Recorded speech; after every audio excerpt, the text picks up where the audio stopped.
All right, take a look at your screen right there. Across China, authorities are now going all in on crippling COVID lockdowns and unleashing massive human rights violations against innocent citizens as residents now are literally being locked into their own homes and apartments, unable to leave, all facing severe punishment and prosecution.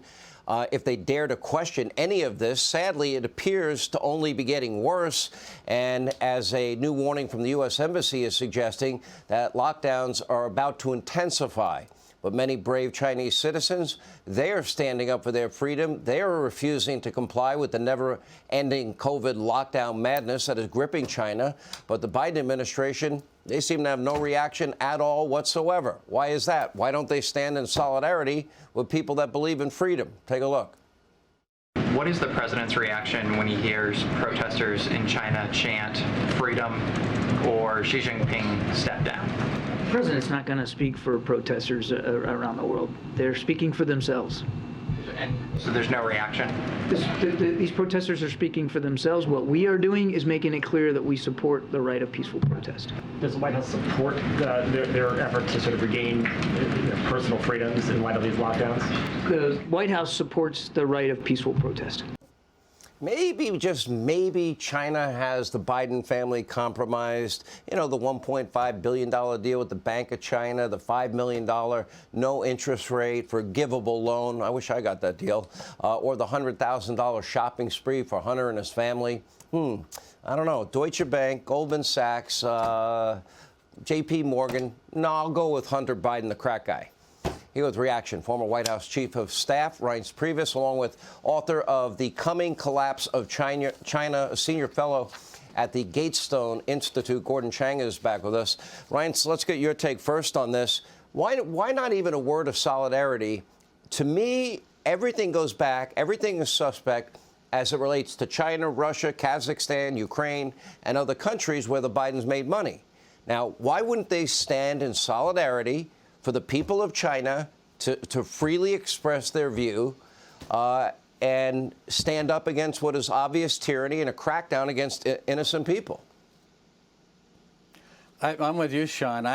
This weakness, this theme of weakness that keeps popping up with Joe Biden just doesn't go away. And starting with Afghanistan, then, it started obviously with inflation at home, then Afghanistan, and it continues through Iran, through Russia, now China.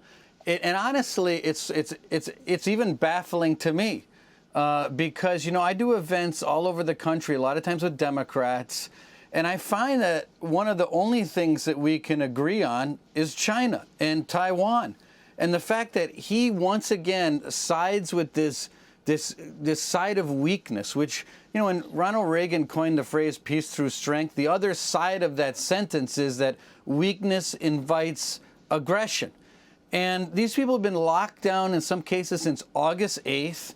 They're holding blank sheets of paper up because it's symbolizing the fact that they've got no voice.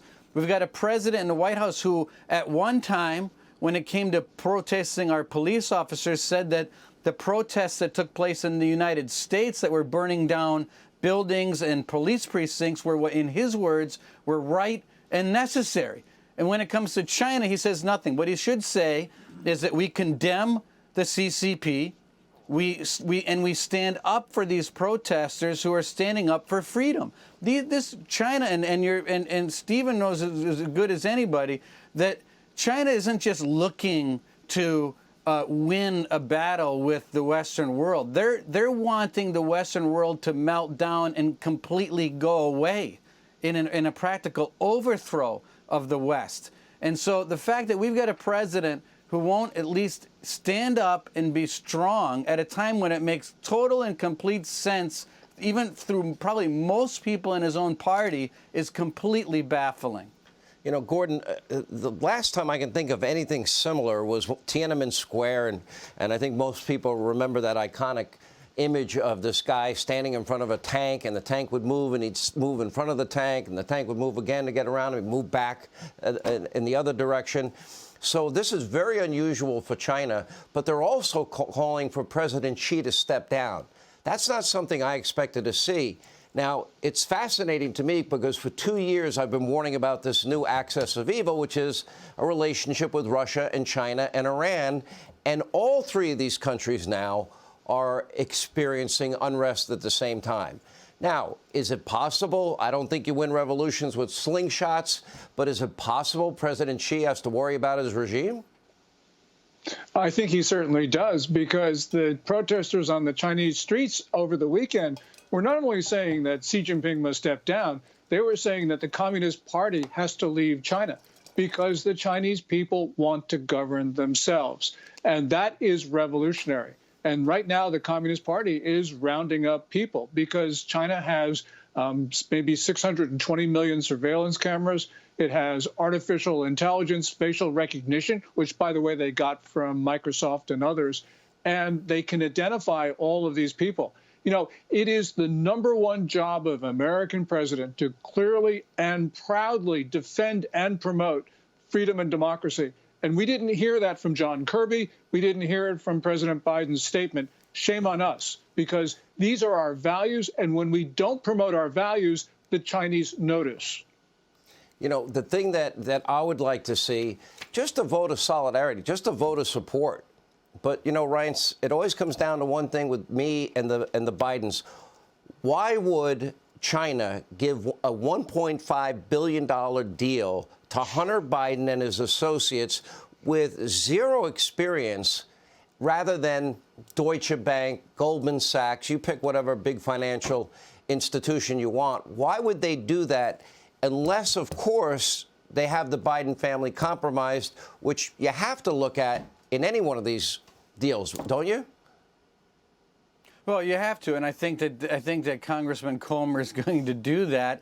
And I think that this issue is going to be front and center very quickly. And Joe Biden needs to answer these questions. But the other thing about all of this is that this odd and baffling silence is maybe it strikes too close to home for the Democrats, because they're the ones that want to close schools. They're the ones that want people to be in masks forever. They're the ones that are in a constant COVID hysteria. This is what they're all about. And this is hitting too close to home for them. It makes no sense. And to the businesses out there, I mean, the fact that other than Joe Biden, mainstream Republicans and mainstream Democrats agree on this China issue, my advice to you in business out there, if you're investing in China, if you have offices in China, get out, because this is the one thing that I think could unify the United States, which is a very strong position against China, which makes Joe Biden's position here completely and totally out of the mainstream. Well, as Comer said, or Congressman Comer said, this is an investigation into the President of the United States. So we'll see. Reince, thank you. Gordon Chang, thank you. Now, hey, Sean Hannity here. Hey, click here to subscribe to Fox News YouTube page and catch our hottest interviews and most compelling analysis. You will not get it anywhere else.